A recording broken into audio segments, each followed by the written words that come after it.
On today's show of Is Your Jiu-Jitsu Better Than a 15-Year-Old's Is, we faced a kid named Parker, a young phenom who I faced in the finals of a jiu-jitsu competition. So without further ado, let's go ahead and jump right into match one.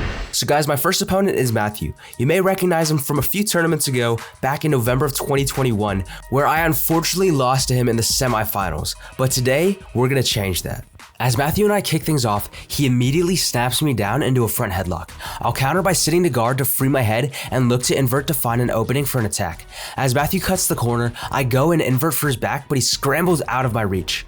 He-Man once again latches onto my neck and dives in for a guillotine. While this almost became a medieval trial, I luckily took some imminent precautions to save my head. As he fell back, I continued with the roll to prevent him from wrapping me up at his legs. Also notice how I framed against his hips, so when he landed, he had no finishing pressure and I was able to frame him off. I'll use this as an opportunity to come on top. A few passing attempts and near deaths later, we both retreat back to standing. Based off what happened last time I was standing here, I want to beat Matthew to the punch. I drop down and try to elevate him, but he sets his weight down, preventing that. Analyzing the situation I'm in, my last few elevation plays haven't shown much success, so it's time I switched it up. I'll grab a 2-on-1 and shoot my legs up for a triangle.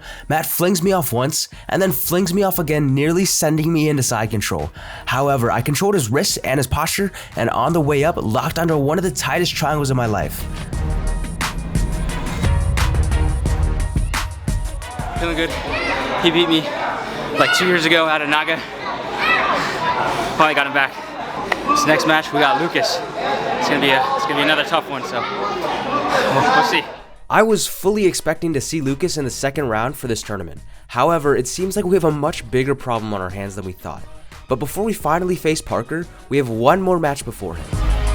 Round 2 starts off with an aggressive hand slap. Dimitri, with a Russian sounding last name, led me to believe that I did not want to wrestle this guy, so I pulled close guard.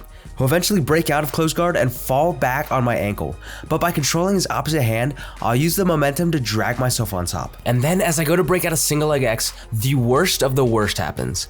A belly down ankle lock. Thankfully, I was able to extract my foot before it really set in. As soon as I get out, Dimitri puts me right back into single leg X.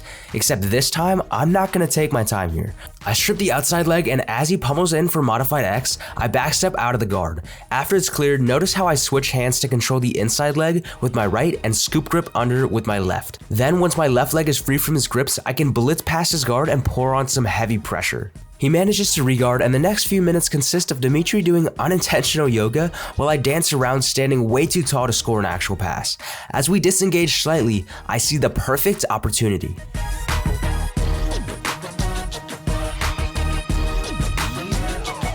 While it was a very beautiful knee slice in my humble opinion, World Series is a sub-only tournament, so in the grand scheme of things, this means nothing. He'll end up escaping and start to wrap up onto my legs. I make sure I'm safe by placing my knee outside of his hip line and jump onto a knee bar. While he managed to wiggle out of the first attempt, I turn inside and weave my leg together to hit one of the most devastating submissions of my career so far.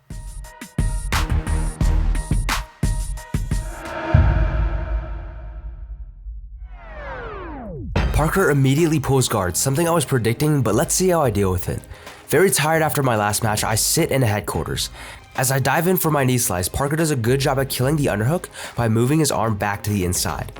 I'll then look to hit the same pass I'd attempted on Dimitri by scoop gripping under Parker's leg and getting a grip on his ankle, but an opportunity appears that I can't pass up. I leap onto a knee bar, missing it only slightly but nearly paying the price of my foot. Unfortunately, being the less advanced leg locker and entering into the leg lock games isn't the most rewarding idea. Parker shows his arm behind my knee and starts to lock up onto a calf slicer. It's tight, but I've been here before, so I know what I need to do to defend it. Or so I had thought. After what seemed like hours but was only seconds, Parker locks his legs up and begins to crank on my knee.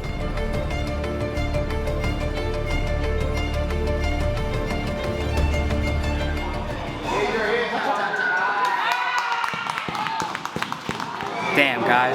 I saw what he did to Lucas in the first round. I definitely knew he was a leg locker. And just because I was tired, kind of sat, played his game a little bit, played his game a little too much, and I paid the price.